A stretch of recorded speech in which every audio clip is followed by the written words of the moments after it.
নমস্কার সবাইকে, চলে এসেছি হরগড়ি পাইস হোটেলের নতুন একটি আপডেটস নিয়ে। আজকের গল্পের শুরুতেই আপনারা দেখতে পাবেন গৌরী রুদ্রকে কথা শোনায়, বলে যে ভেবেছিল জোর খাটিয়ে আমাদের হরগড়ি পাইস হোটেলের সাথে টেক্কা দেবে, কিন্তু কি হলো, লোকে তো খাবারগুলো মুখেই তুলতে পারছে না, আবার নাকি ফ্রিতে দিচ্ছে। এই কথাটা শুনে মহেশ্বরী দেবী মনে মনে বলতে লাগেন, ইস, দিদি ভাইটা যে কি বলছে না, একেবারে মাথাটা খারাপ হয়ে গেছে। বেচারার তো এই কথাগুলো শুনে আরো মনটা খারাপ হয়ে যাবে। এরপর তখনই দেখা যায় সুস্মিতাও চলে যায়। এরপর রুদ্র তো ভীষণ রাগ হয় অতীশের উপর। এবার অতীশ বলে যে না, এই সুযোগ, এখান থেকে এবার আমি পালাই। এরপর অতীশ সেখান থেকে পালিয়ে যায়। তখন রুদ্র বলে, এই ব্যাটাকে ধর, ও যেন কোথাও পালাতে না পারে। এরপর রুদ্রর ক্লাবের ছেলেরা সেই অতীশকে ধরতে যায়, বলে যে দেখাচ্ছি, দাঁড়া, এখন তোর কি শুরু হয় তুই এবার বুঝবি। এইদিকে রুদ্র বলে যে হরগড়ি পাইস হোটেল নিয়ে বেশি তোমার অহংকার, তাই না? দেখাচ্ছি মজা, আমিও দেখি হরগড়ি পাইস হোটেলে কি করে লোক যায়। এইদিকে গৌরী এসে শিউলিকে বলে, জানো তো কাকিয়া কি হয়েছে, ওরা নাকি ফ্রিতে খাবার দিচ্ছে, আর খাবারটা এত ঝাল হয়েছে, না হয়েছে নুন, না হয়েছে কিছু। লোকেরা তো খাবার মুখে দিয়ে প্যাক করে ফেলে দিচ্ছিল, তুমি যদি দেখতে তাহলে তোমার হাসতে হাসতে পেটে খিল ধরে যেত। কিন্তু এইদিকে মহেশ্বরী দেবীর কিছুতেই ভালো লাগছিল না। যতই হোক, সে তো রুদ্র, আর উনিও তো ওকে চেনেন। মহেশ্বরী দেবী বলেন, আচ্ছা ছাড় তো তোরা, দেখ না, কাল সকালে যদি কেউ না আসে তাহলে ও বেচারা কি করবে? এত কষ্ট করে একটা দোকান দিয়েছে, সেটা যদি না চলে তাহলে কি করে চলবে? এরপর গৌরী বলে, বাবা মহেশমতি, আমি তো দেখছি রুদ্রর প্রতি তোমার দরদটা একটু বেশি হচ্ছে, ওকে নিয়ে মায়া পড়ে গেছো, তাই না?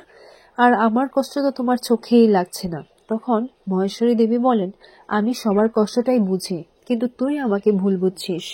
এরপর গৌরী বলে, আমিও দেখব, খুব তো আমার সাথে চ্যালেঞ্জ করেছিল, এখন দেখব ও কি করে চলে, আর ওর দোকানটা না চললে ও কি খায়। এরপর যখন ও এই বাড়িতে আসবে, আর যখন ও এখানে আসতে চাইবে, তখন ওর মুখের উপর আমি দরজাটা বন্ধ করে দেব, দেখো তুমি। এরপর মহেশ্বর দিদি বলে, আহ দিদি ভাই, কি সব কথা হচ্ছে বলতো? আচ্ছা, তোরা সবাই এখন যে যার ঘরে যা। এরপর মহেশ্বরী দেবী গিয়ে দেখে যে বেচারাগুলো না খেয়ে রাতটা কাটিয়ে দিচ্ছে, না খেয়ে ঘুমিয়ে পড়েছে। এরপর মহেশ্বরী দেবী কিছু খাবার নিয়ে আসে, বলে যে এতে 5 জনের খাবার হয়ে যাবে। তিনি খাবারটা সেখানে রেখে চলে আসেন, কিন্তু শিউলির কাছে তো ধরা পড়ে যায়। আর ওদিকে লুকিয়ে লুকিয়ে গৌরীও সবটা দেখছিল। মহেশ্বরী দেবী শিউলিকে বারণ করে গৌরীকে এই বিষয়টা নিয়ে বলতে, ও যেন কিছুটাই না বলে। এরপর শিউলি বলে, আচ্ছা ঠিক আছে মামি, কিন্তু তুমি ওদেরকে কি দিলে আমিও দেখতে চাই। তখন মহেশ্বরী দেবী বলে, আহ কি করছো বলো তো, তুমি ছাড়ো তো, এখন চলো। এরপর রুদ্র এদিকে মশার জ্বালায় তার ঘুমটা ভেঙে যায়। এরপর ঘুম ভেঙে দেখতে পায় যে সেখানে টিফিন বাটি রাখা রয়েছে।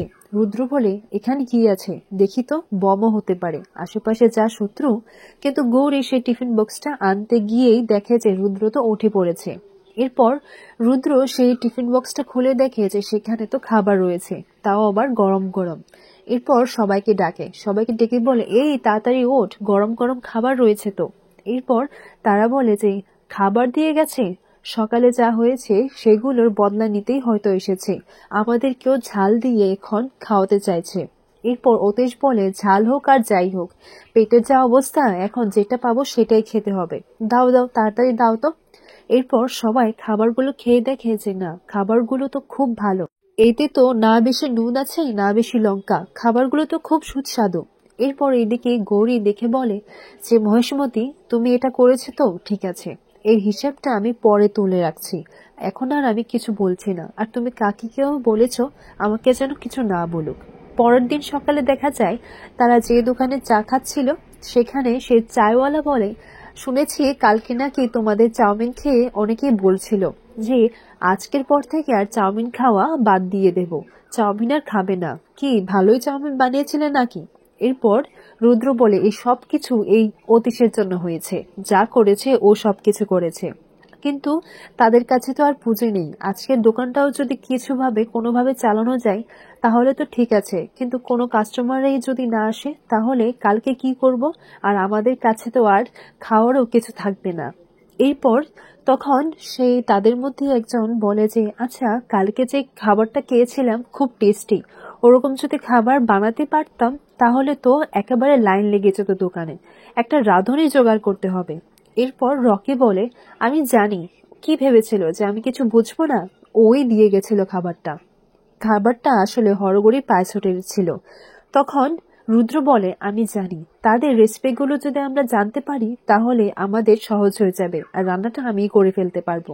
এরপর তাদের মধ্যে একজন বলে গৌরী দিদিকে জিজ্ঞাসা করলে বলবে না? তখন রুদ্র বলে বাহ, গৌরী তো বসে রয়েছে আমাদেরকে রেসিপি বলার জন্য। ইস, দেখেছিস তো, আমি আবার নিজের মুখে মেয়েদের নাম নিয়ে ফেললাম। ইস, আমাকে ডিস্টার্ব করবি না তো, আমাকে ভাবতে দে কি করতে হবে।